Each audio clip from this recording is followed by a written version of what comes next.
And when no one responds, he rolls up his sleeves and uses force. When the Tao is lost, there is goodness. When goodness is lost, there is morality. When morality is lost, there is ritual. Ritual is the husk of true faith, the beginning of chaos. Therefore, the master concerns himself with the depths and not the surface, with the fruit and not the flower. He has no will of his own. He dwells in reality and lets all illusions go. 39. In harmony with the Tao, the sky is clear and spacious. The earth is solid and full. All creatures flourish together, content with the way they are, endlessly repeating themselves, endlessly renewed. When man interferes with the Tao, the sky becomes filthy. The earth becomes depleted. The equilibrium crumbles. Creatures become extinct. The master views the parts with compassion because he understands the whole. His constant practice is humility. He doesn't glitter like a jewel, but lets himself be shaped by the Tao, as rugged and common as a stone. 40. Return is the movement of the Tao. Yielding is the way of the Tao. All things are born of being. Being is born of non-being. 41. When a superior man hears of the Tao, he immediately begins to embody it. When an average man hears of the Tao, he half believes it, half doubts it. When a foolish man hears of the Tao, he laughs out loud. If he didn't laugh, it wouldn't be the Tao. Thus it is said, the path into the light seems dark. The path forward seems to go back. The direct path seems long. True power seems weak. True purity seems tarnished. True steadfastness seems changeable. True clarity seems obscure. The greatest art seems unsophisticated. The greatest love seems indifferent. The greatest wisdom seems childish. The Tao is nowhere to be found, yet it nourishes and completes all things. 42. The Tao gives birth to one. One gives birth to two. Two gives birth to three. Three gives birth to all things. All things have their backs to the female and stand facing the male. When male and female combine, all things achieve harmony. Ordinary men hate solitude, but the master makes use of it, embracing his aloneness, realizing he is one with the whole universe. 43. The gentlest thing in the world overcomes the hardest thing in the world. That which has no substance enters where there is no space. This shows the value of non-action. Teaching without words, performing without actions. That is the master's way. 44. Fame or integrity? Which is more important? Money or happiness? Which is more valuable? Success or failure? Which is more destructive? If you look to others for fulfillment, you will never truly be fulfilled. If your happiness depends on money, you will never be happy with yourself. Be content with what you have. Rejoice in the way things are. When you realize there is nothing lacking, the whole world belongs to you. 45. True perfection seems imperfect, yet it is perfectly itself. True fullness seems empty, yet it is fully present. True straightness seems crooked. True wisdom seems foolish. True art seems artless. The master allows things to happen. She shapes events as they come. She steps out of the way and lets the Tao speak for itself. 46. When a country is in harmony with the Tao, the factories make trucks and tractors. When a country goes counter to the Tao, warheads are stockpiled outside the cities. There is no greater illusion than fear, no greater wrong than preparing to defend yourself, no greater misfortune than having an enemy. Whoever can see through all fear will always be safe. 47. Without opening your door, you can open your heart to the world.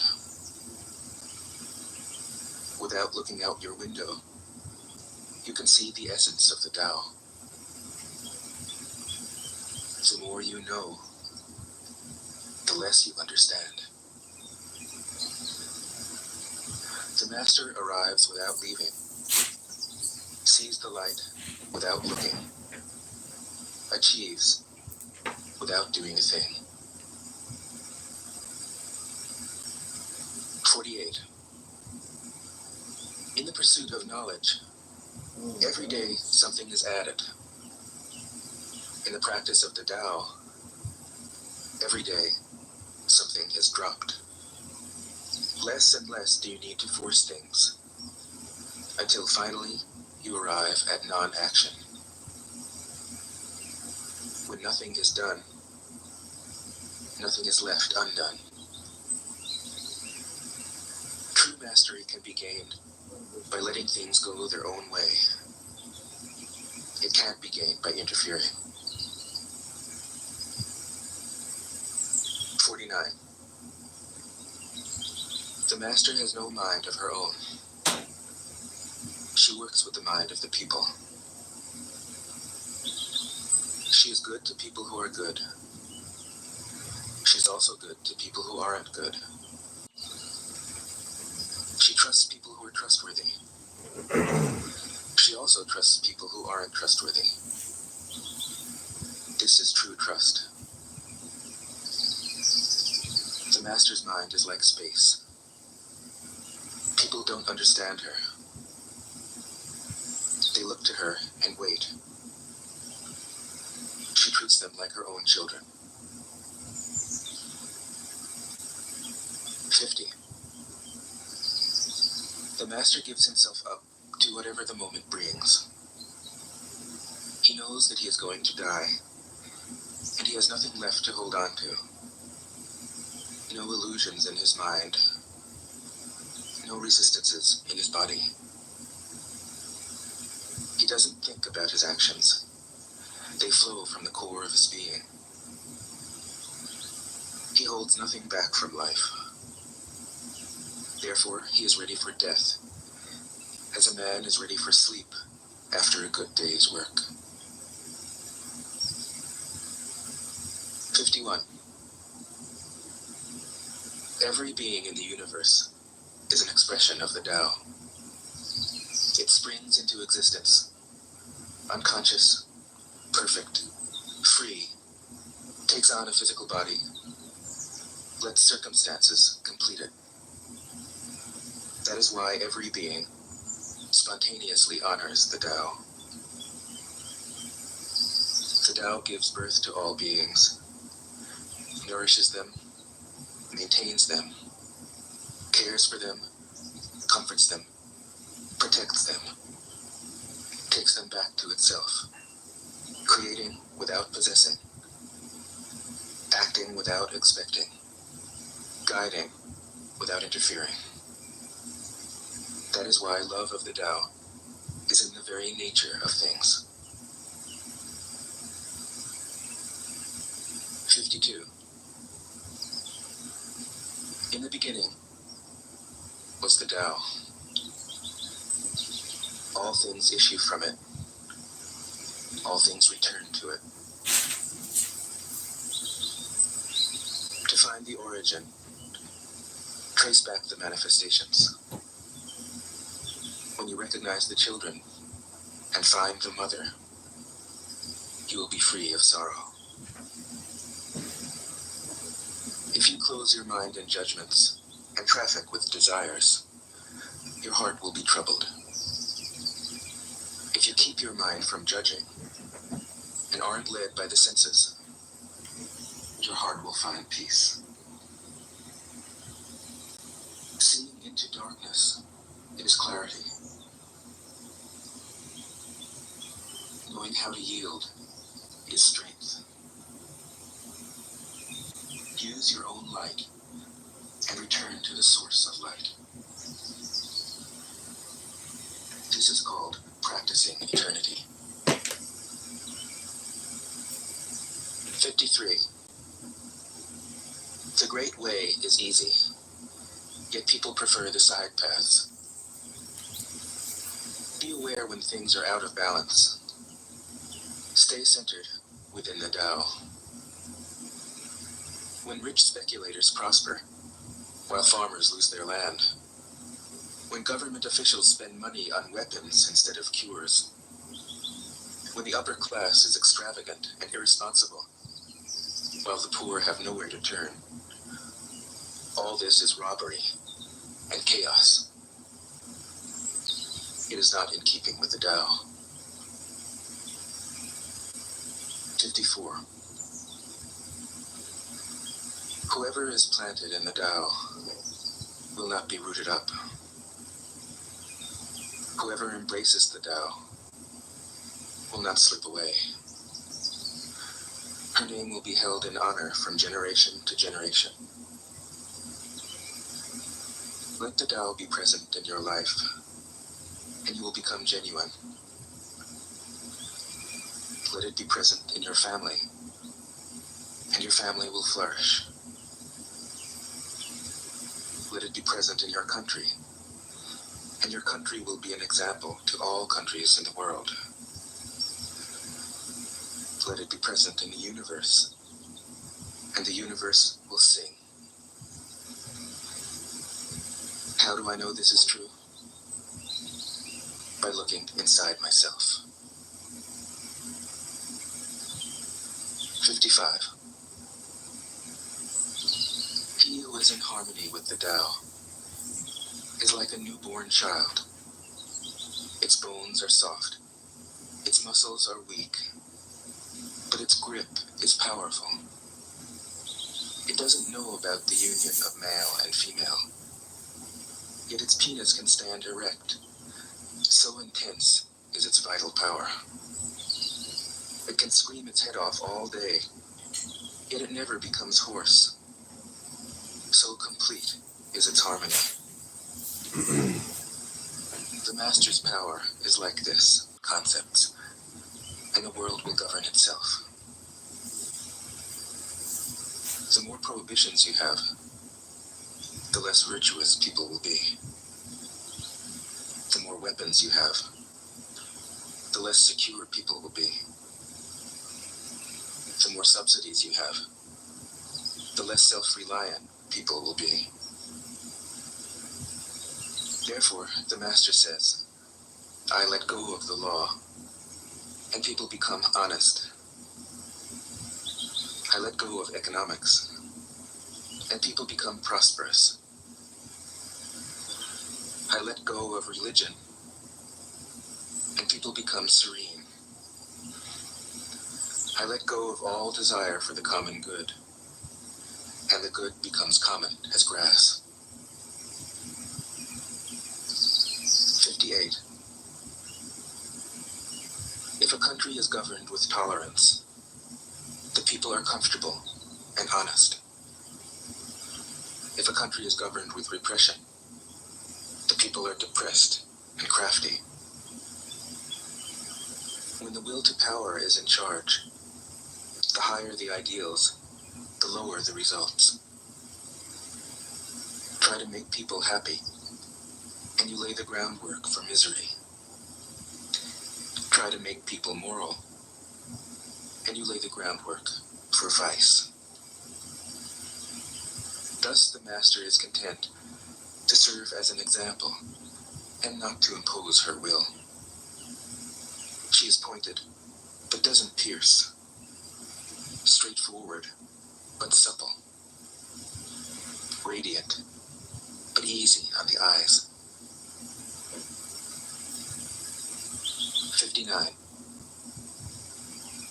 For governing a country well, there is nothing better than moderation. The mark of a moderate man is freedom from his own ideas. Tolerant like the sky, all-pervading like sunlight, firm like a mountain, supple like a tree in the wind. He has no destination in view, and makes use of anything life happens to bring his way.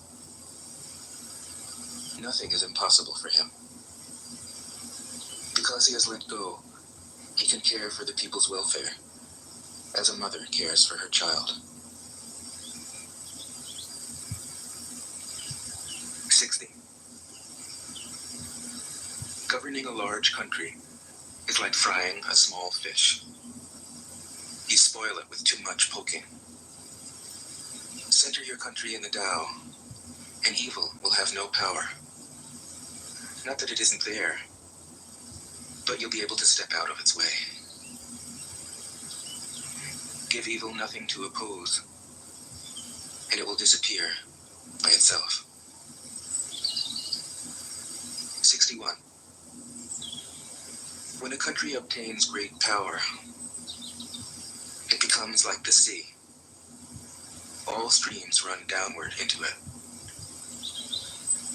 The more powerful it grows, the greater the need for humility. Humility means trusting the Tao, thus never needing to be defensive. A great nation is like a great man. When he makes a mistake, he realizes it. Having realized it, he admits it.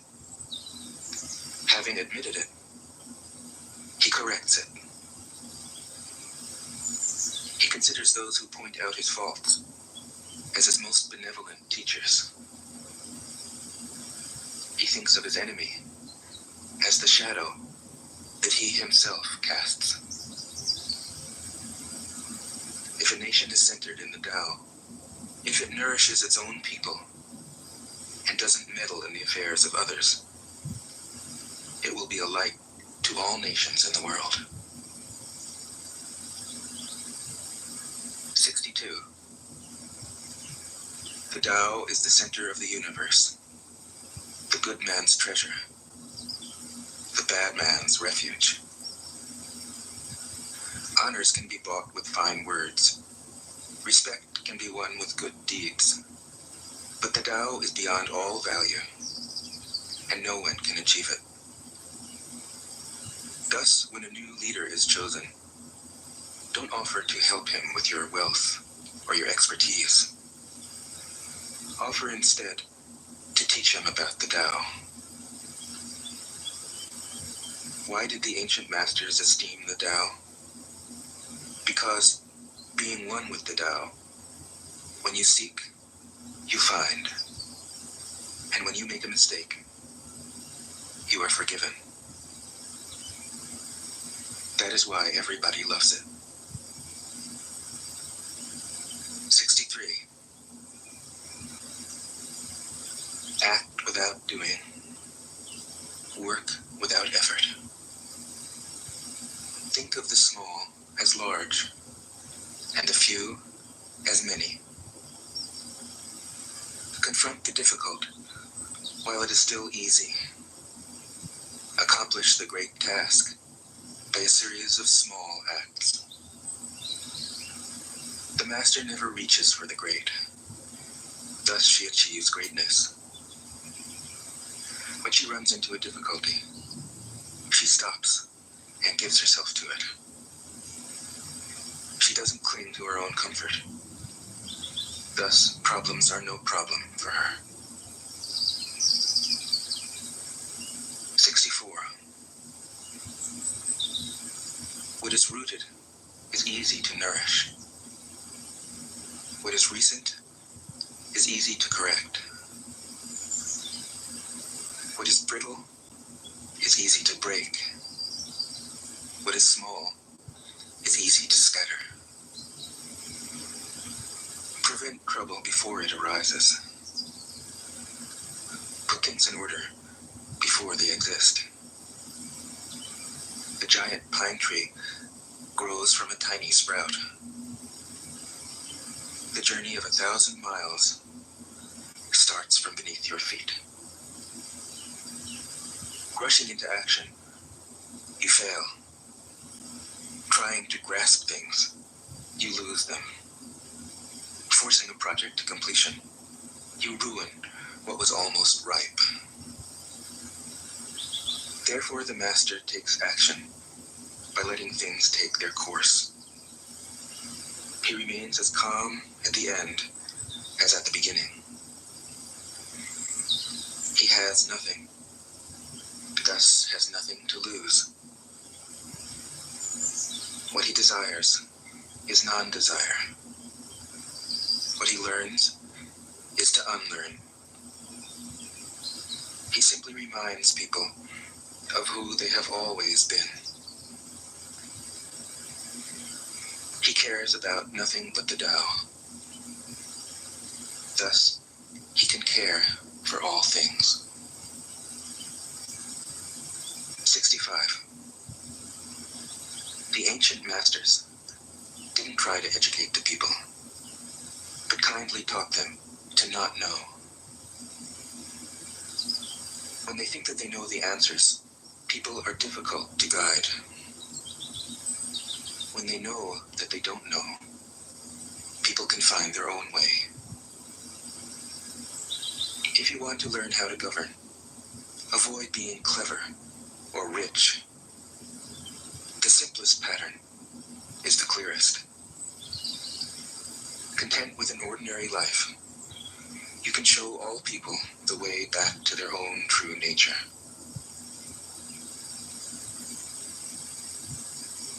66.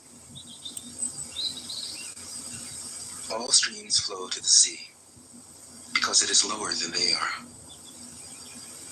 Humility gives it its power. If you want to govern the people, you must place yourself below them. If you want to lead the people, you must learn how to follow them. The master is above the people, and no one feels oppressed. She goes ahead of the people, and no one feels manipulated. The whole world is grateful to her, because she competes with no one. No one can compete with her. 67. Some say that my teaching is nonsense. Others call it lofty, but impractical. But to those who have looked inside themselves, this nonsense makes perfect sense. And to those who put it into practice, this loftiness has roots that go deep. I have just 3 things to teach: simplicity, patience, compassion. These 3 are your greatest treasures.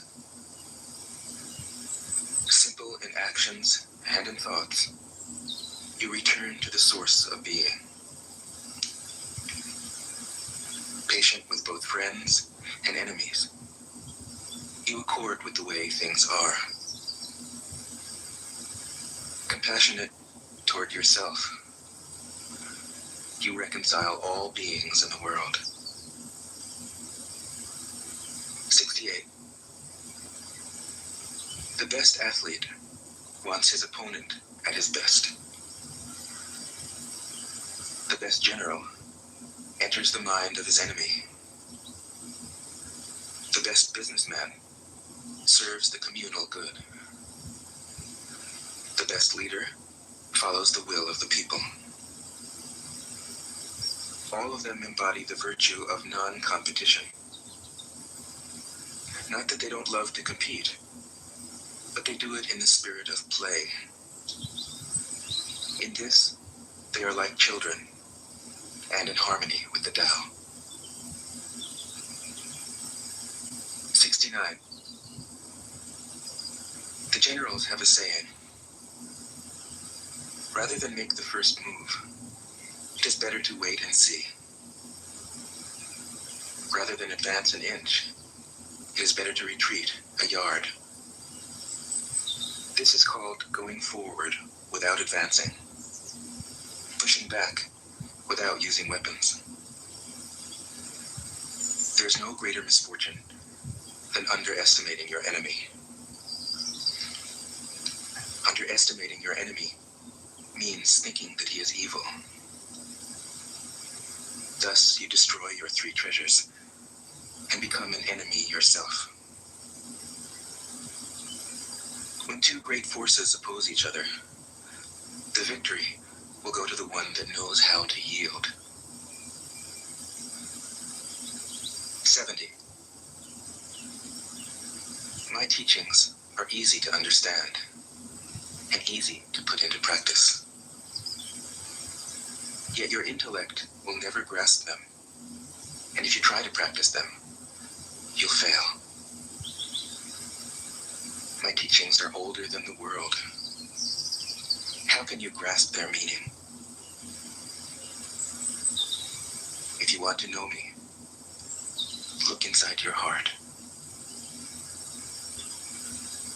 71. Not knowing is true knowledge. Presuming to know is a disease. First realize that you are sick, then you can move toward health. The master is her own physician. She has healed herself of all knowing. Thus, she is truly whole. 72. When they lose their sense of awe, people turn to religion. When they no longer trust themselves, they begin to depend upon authority. Therefore, the master steps back so that people won't be confused. He teaches without a teaching, so that people will have nothing to learn. 73. The Tao is always at ease. It overcomes without competing, answers without speaking a word, arrives without being summoned, accomplishes without a plan. Its net covers the whole universe, and though its meshes are wide, it doesn't let a thing slip through. 74. If you realize that all things change, there is nothing you will try to hold on to. If you aren't afraid of dying, there is nothing you can't achieve. Trying to control the future is like trying to take the master carpenter's place. When you handle the master carpenter's tools, chances are that you'll cut your hand. 75. When taxes are too high, people go hungry. When the government is too intrusive, people lose their spirit. Act for the people's benefit. Trust them. Leave them alone. 76. Men are born soft and supple. Dead, they are stiff and hard. Plants are born tender and pliant. Dead, they are brittle and dry. Thus, whoever is stiff and inflexible is a disciple of death. Whoever is soft and yielding is a disciple of life. The hard and stiff will be broken. The soft and supple will prevail. 77. As it acts in the world, the Tao is like the bending of a bow. The top is bent downward. The bottom is bent up. It adjusts excess and deficiency so that there is perfect balance. It takes from what is too much and gives to what isn't enough. Those who try to control, who use force to protect their power, go against the direction of the Tao. They take from those who don't have enough and give to those who have far too much. The master can keep giving because there is no end to her wealth. She acts without expectation, succeeds without taking credit, and doesn't think that she is better than anyone else. 78. Nothing in the world is as soft and yielding as water. Yet for dissolving the hard and inflexible, nothing can surpass it. The soft overcomes the hard. The gentle overcomes the rigid. Everyone knows this is true, but few can put it into practice. Therefore, the master remains serene in the midst of sorrow. Evil cannot enter his heart. Because he has given up helping, he is people's greatest help. True words seem paradoxical. 79. Failure is an opportunity. If you blame someone else, there is no end to the blame. Therefore, the master fulfills her own obligations and corrects her own mistakes. She does what she needs to do and demands nothing of others. 80. If a country is governed wisely, its inhabitants will be content. They enjoy the labor of their hands and don't waste time inventing labor-saving machines. Since they dearly love their homes, they aren't interested in travel. There may be a few wagons and boats, But these don't go anywhere. There may be an arsenal of weapons, but nobody ever uses them. People enjoy their food, take pleasure in being with their families, spend weekends working in their gardens, delight in the doings of the neighborhood.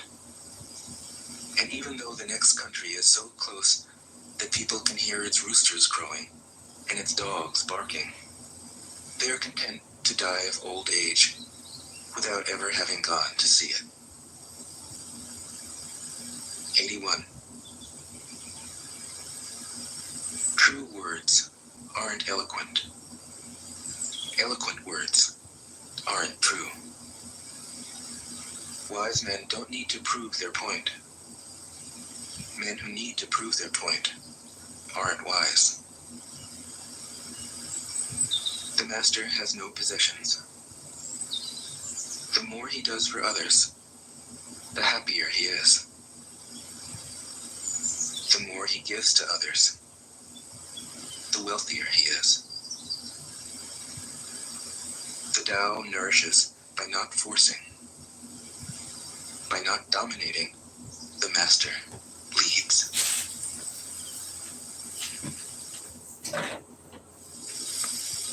Tao Te Ching can be translated as the book of the imminence of the way, or the book of the way and of how it manifests itself in the world, or simply the book of the way.